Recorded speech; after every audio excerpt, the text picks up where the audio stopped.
Bon, j'avais pas prévu de faire cette vidéo aujourd'hui, mais en ce moment je suis un peu dans le mood où je me replonge dans de la lecture, donc je me suis dit pourquoi pas faire une vidéo pile à lire. Je sais pas si ça se fait toujours sur YouTube, mais j'ai envie de lire. Ma liste de livres à lire est énorme. Vous voyez pas, mais de part et d'autre j'ai vraiment des piles de livres, donc ça va être un peu long je crois. Je vais pas trop m'attarder, je vais surtout à l'ancienne, comme l'ancien YouTube, nommer les livres, peut-être parfois un ou deux commentaires, mais je peux pas vraiment en parler puisque je les ai pas lus. On va commencer tout de suite parce que ça va être très long. Je vais tout mettre d'un côté, ce sera plus facile pour passer d'un livre à l'autre. Bon, on commence, sachant que ça fait un petit moment que j'ai plus acheté des livres papier puisque maintenant j'ai une liseuse et je l'adore et c'est trop pratique et trop chouette. Et ouais, de toute façon, c'est pas demain la veille que je vais racheter des livres papier étant donné la quantité de livres non lus que j'ai, c'est aberrant. Il faut que je m'y remette vraiment. On commence avec Tendre et la nuit. On ne voit rien, ça commence bien. Oh my god. On commence avec Tendre et la nuit de F. Scott Fitzgerald. J'avais commencé à le lire il y a longtemps, mais il faudra que je le reprenne du début parce que je me souviens de rien. Et voilà, j'aime beaucoup les livres contemporains, mais les classiques aussi. Et je pense qu'il y a plus de classiques que de contemporains. Enfin, je sais pas. J'avoue que je me souviens plus trop de ce qu'il y a dans ma bibliothèque. C'est pas ce livre-ci qui va me contredire puisque c'est Les Fleurs du Mal de Baudelaire. Et ça, vous voyez que j'ai mis un petit marque-page. Bon, je suis pas très loin. Mais de temps en temps, je vais lire un petit poème, etc. C'est pas vraiment un livre que j'ai envie de lire en one-shot. C'est pas comme ça que je fais avec la poésie de manière générale. Déjà que j'en lis pas beaucoup. Ça, c'est un livre de contes italien. Et je me suis dit, si je me mets vraiment à apprendre l'italien, est-ce qu'on le voit bien, le livre? Trop de lumière, trop de lumière, trop de lumière. Ok, voilà. Et je me suis dit, ouais, pourquoi pas me mettre à apprendre l'italien et commencer par des lectures comme ça.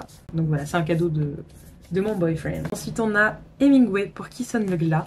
Encore une fois, un classique. Je crois que j'ai lu qu'un livre ou deux de Hemingway. J'ai lu Le vieil homme et la mer, et je crois que j'avais lu autre chose, mais ça ne me revient pas. Ensuite, un fameux morceau. C'est l'édition qui m'a attirée, j'avoue. Le livre était beau. J'étais en mode, oh c'est trop beau, c'est quoi, je veux le lire. Et c'est donc le Chardonneret de Donna Tartt. Et au dos, ben j'aime beaucoup. Déjà les livres qui n'en disent pas trop. Et là on a juste quelques phrases et une très belle mise en page. Un minuscule tableau de maître, un oiseau fascinant, un chef-d'œuvre inestimable. C'est le moment de vous offrir une œuvre d'art. Cet ouvrage a reçu le prix Pulitzer. Donc voilà, ça m'a intriguée. Je l'ai acheté il y a des années et je me dis, ben, faudrait que je me lance dedans un jour quand même. J'adore quand les livres sont souples comme ça. Oh là là, je replonge dans l'amour de l'objet livre. C'est incroyable. Ici, on a le traditionnel Moby Dick de Herman Melville, que j'ai jamais lu. Je crois que pareil, j'avais commencé, j'ai jamais terminé. Il y a une époque comme ça où je commençais des livres et j'arrivais pas à les finir. Boris Vian, Les bâtisseurs d'empire, ou les Schmitz, ou le Schmurf. Je ne sais pas de quoi ça parle, je sais pas du tout ce que ça fait dans ma bibliothèque, je me souviens pas. Il y a plein d'annotations. Oh, what? Enfin, trop bizarre, très bizarre, très intriguant. On a La princesse, je zozote. La princesse de Clèves de Madame de Lafayette. Donc voilà, quand je disais que j'aimais bien les classiques, c'était pas un mensonge. Mais il n'y a pas que ça, je vous rassure. On a évidemment, du côté de chez Swann, de Marcel Proust, un grand classique. Un jour, je me les ferai tous. D'ailleurs, oh, j'avais commencé, je ne suis qu'à la page 60. Quand je vous dis que vraiment, à une époque, je commençais tous les livres sans les finir, c'est vraiment infernal. Boule de Suif de Maupassant. Celui-là, je suis pas certain qu'il ait vraiment sa place. Je crois que je l'ai lu. Bizarre. On a ensuite Les Souffrances du jeune Werther de Goethe, avec une édition un peu plus particulière, un peu plus ancienne. Ah ouais, vraiment à l'ancienne, le livre, il a vécu. Mais je crois que j'avais acheté ça dans une foire aux livres, comme bien des livres classiques que je possède d'ailleurs. On a Mrs. Dalloway de Virginia Woolf. Pareil, j'avais commencé à lire genre 20 pages. En fait, mon problème, c'est que quand je plonge dans une lecture, il me faut le temps de me mettre dedans et que du coup, quand je termine un livre, je peux avoir du mal à me plonger dans un suivant. En tout cas, ça me faisait beaucoup ça à l'époque. Maintenant, j'ai l'impression que ça va mieux. Mais voilà. Gabriel Garcia Marquez, L'amour au temps du choléra. Un classique aussi. Enfin, un classique... Bah oui, un classique. Je sais pas ce que j'allais dire. Ça m'a l'air quand même plus récent.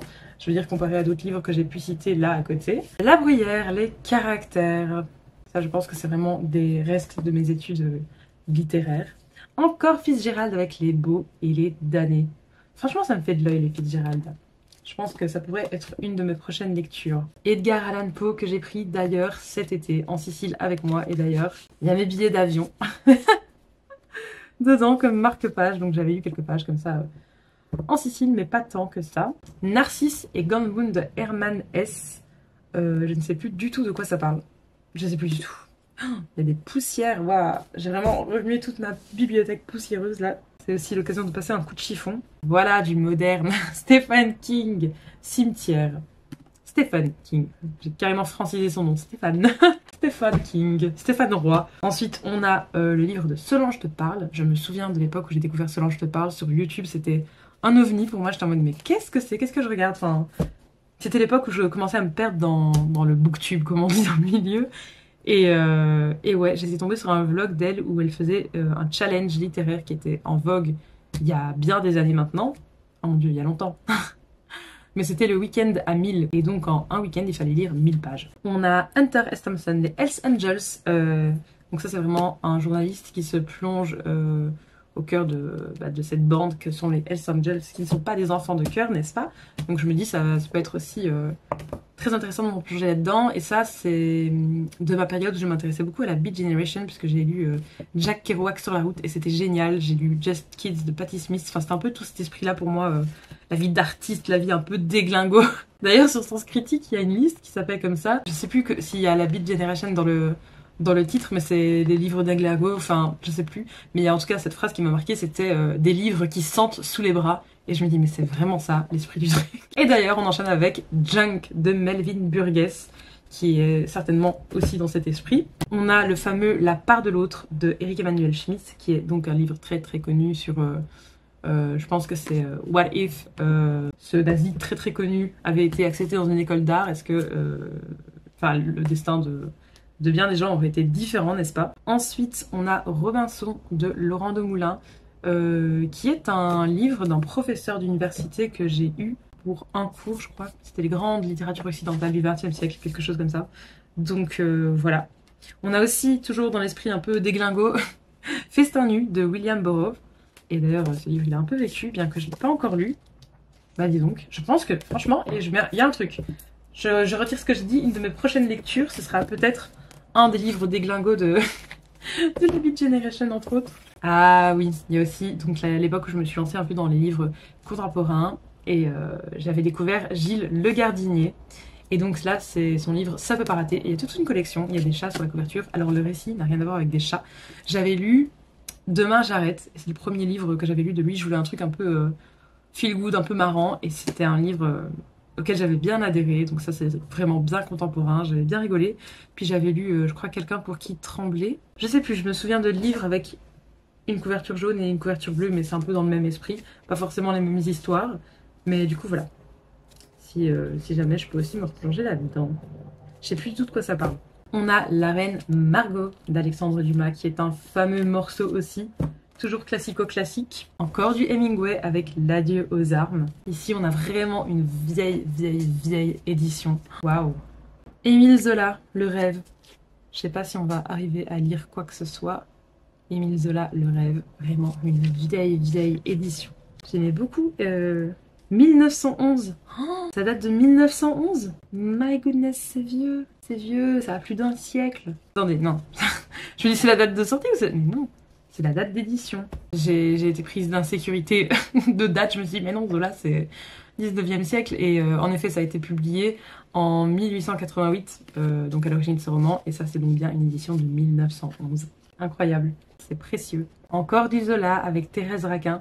En fait, ce qui s'est passé, c'est que pour les cours, c'était en secondaire, on avait dû lire un livre d'Émile Zola, La bête humaine. Oh, je me souviens. Et en fait, moi, j'avais très peur de lire du Zola parce que tout le monde me faisait peur en mode oh, les longues descriptions de Zola, c'est horrible, blablabla.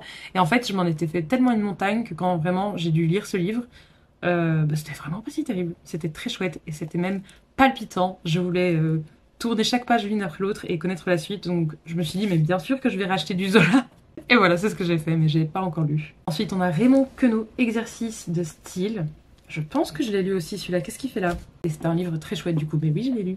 On a Lélia de George Sand. George Sand, j'avais fait un très long travail de fin d'études secondaires sur elle. Et voilà, je m'étais prise de passion pour, je sais pas, cette écrivaine romantique. J'avais lu L'amarre au diable. C'est vraiment, je pense, son livre le plus connu. Et voilà, j'avais lu d'autres choses d'elle aussi, La petite fadette, et là j'avais moins accroché. Donc ouais, Sûrement d'autres choses que j'oublie, mais c'est un peu ça. Le planétarium de Nathalie Sarraute, je ne sais plus du tout de quoi ça parle. J'ai des choses, j'oublie à force. Et je vous avais pas menti quand j'avais dit que la vidéo elle allait être longue. Encore du George Sand, Les Maîtres Sonneurs. Et cette édition, elle est vraiment trop mignonne. Regardez ça. Elle fait la taille de ma main. Elle est pas trop cute. J'aime beaucoup les petits livres comme ça en petit format de poche. Bon, ça c'est encore plus petit qu'un simple format de poche. Regardez un format de poche, ça dépasse quand même un petit peu. Je trouve qu'on peut les glisser un peu partout dans des petits sacs à main, les prendre avec nous, c'est magnifique, c'est génial. J'adore. D'ailleurs, j'aime pas du tout les livres grand format. Je ne sais pas, j'ai l'impression qu'il y a vraiment des teams livre grand format, livre petit format. Moi, le grand format, ça m'embête. Je sais pas de quel team vous êtes. Le mariage de Figaro de Beaumarchais. On a aussi une vieille édition un peu particulière, donc Gogol, Les âmes mortes. Et ça, je l'ai acheté parce que ça m'a marqué dans Gilmore Girls à un moment donné. Elle dit qu'elle lit Les âmes mortes de Gogol. Et comme j'adore cette série, à la vie, à la mort, j'ai lu ce titre, ça me fait penser à ça. Et je me dis, oh, mais j'ai envie de le lire, bien que je ne connaisse pas du tout l'histoire. Ensuite, on a ce livre-là qui est très connu aussi et qui sera certainement une lecture très difficile, qui est Moi, Christiane F., 13 ans, droguée, prostituée. Donc, vraiment, voilà, un témoignage de vie très compliqué. Charles Dickens, De Grandes Espérances, classico-classique, j'ai envie de dire encore une fois. Peut-être je devrais le lire aux alentours de Noël, même si c'est pas des contes de Noël. Ou bien si, non. Mais voilà, c'est un peu ce que ça m'évoque Charles Dickens. La peste de Albert Camus. Je crois qu'on a tous plus ou moins dû lire L'étranger quand on était scolarisé, n'est-ce pas? Et c'était chouette. Un livre un peu particulier, mais chouette. J'ai aussi des poèmes saturniens suivis de Fêtes galantes de Verlaine. Très belle petite couverture. Boris Vian, L'automne à Pékin. Et de Boris Vian, j'ai lu pas mal de choses, je crois. Évidemment, je lis pas mal de choses, je me rappelle de 2 titres, mais je sais que j'ai lu plusieurs titres. J'ai lu L'écume des jours, évidemment. Et d'ailleurs, j'ai lu ce livre un peu par hasard avant de savoir qui était Boris Vian. Donc ça m'avait un peu surprise. Puis j'avais lu J'irai cracher sur vos tombes. Et puis 2-3 autres titres, mais qui ne me reviennent pas.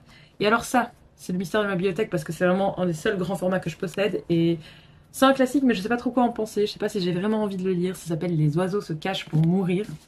Franchement, je sais pas. Oh là là, c'est tellement à l'ancienne. Je sais pas si on verra.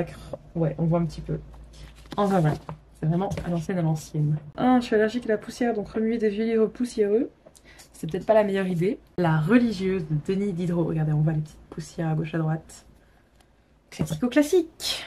Il faut que je me fasse des livres modernes, là, c'est pas possible. Et ça, qu'est-ce que c'est? Les nuages merveilleux de Françoise Sagan. Voilà, c'est déjà plus moderne. Pas à vous le faire voir en net, mais c'est pas grave, l'édition est très belle. De Françoise Sagan, j'ai lu... Aïe, ouh, mes ongles. J'ai lu Des bleus à l'âme, je crois. Je pense qu'il y avait aussi un autre livre que j'ai lu d'elle qui était encore plus connu, mais que je n'arrive pas, dont je n'arrive pas à me souvenir maintenant. Ensuite, il y a Max-Paul Fouché, Les appels. Je sais pas du tout ce que c'était. Je crois que c'était à la bibliothèque à l'université.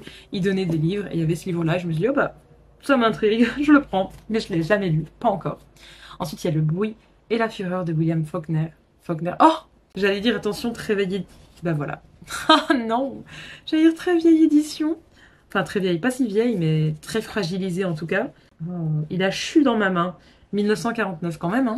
Quand même, il va falloir que je rafistole tout ça. Ensuite, on a l'Énéide de Virgile, ayant fait latin-grec, tout ce qui est civilisation et livres de ce genre. Évidemment que ça m'intéresse, mais je ne l'ai pas encore lu. On a encore un Zola, Le bonheur des dames. En fait, je crois que les Zola, j'en avais acheté un peu plic-ploc, et puis que je m'étais dit que j'allais les lire dans l'ordre de sortie. En parlant de Zola, encore un Zola, l'Assommoir. Et que ça fait partie en fait de toute une série de livres qui s'appelle Les Rougon-Macquart, et que j'allais lire donc dans l'ordre de sortie. Bien que je pense pas que ça change grand chose, mais voilà. J'aime bien lire les choses dans l'ordre de sortie.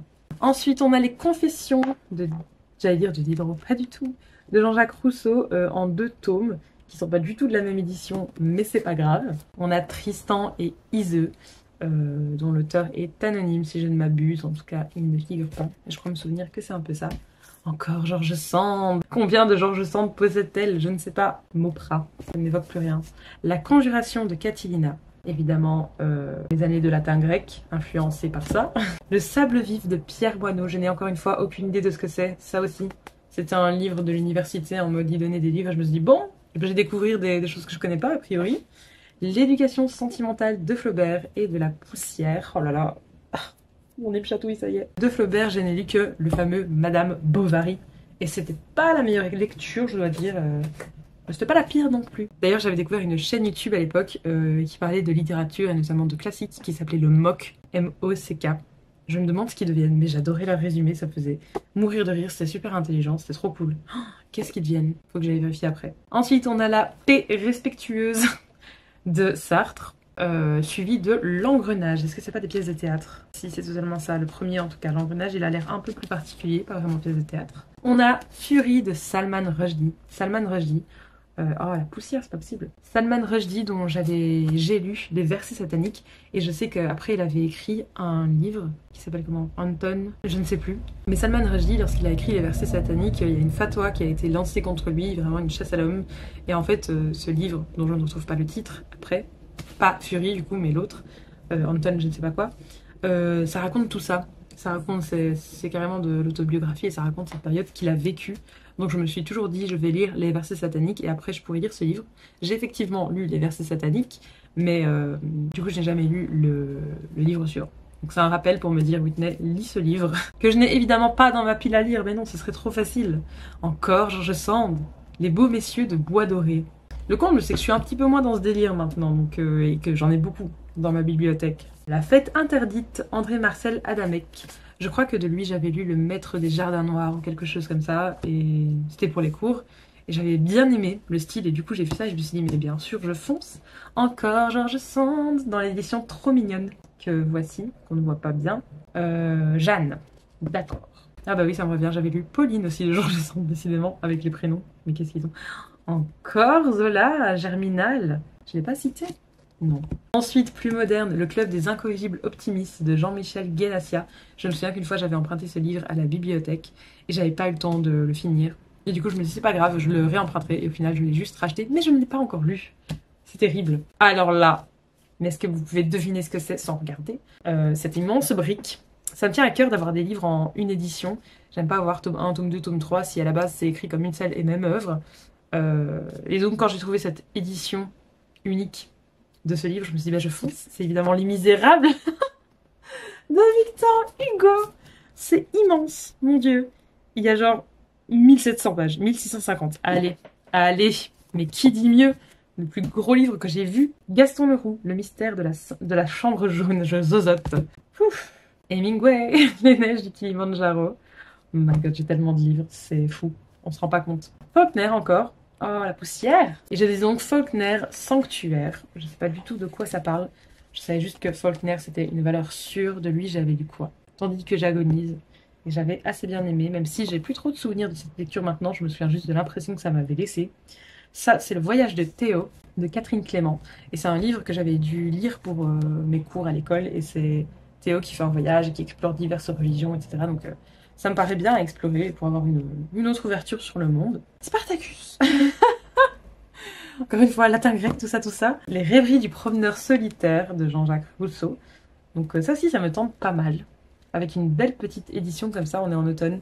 Coïncidence. Et évidemment, on a du Jules Verne, L'île mystérieuse, que j'ai pas encore lu, mais Jules Verne, j'aime bien. Qu'est-ce que j'ai lu de lui? J'ai lu Voyage au centre de la Terre, qui m'a bien marqué. Je crois que j'avais commencé le tour du monde en 80 jours, mais que je ne l'ai jamais terminé. Surprise! Mais voilà, écoutez, c'est vraiment fou. Je suis entourée de livres. J'ose même pas les compter. Je ne vais pas les compter, je ne veux pas savoir, c'est indécent. Mais c'était un peu, voilà, ma vidéo de pile à lire. Extrêmement longue, ça changera de mes vidéos de 3-4 minutes. Mais je sais pas, c'est trop intéressant de me replonger dans ma bibliothèque et de voir le contraste, en fait, avec les livres qui me restent à lire, parce qu'évidemment, ça, c'est les livres que j'ai pas lus. Je devrais peut-être vous faire une fois un genre de bibliothèque tour de tous les livres que j'ai du coup lus, parce qu'il y en a quand même pas mal aussi en physique. Mais ça contraste en fait. Là j'ai beaucoup de classiques à lire et en version papier, tandis que sur ma liseuse j'ai beaucoup plus de livres modernes.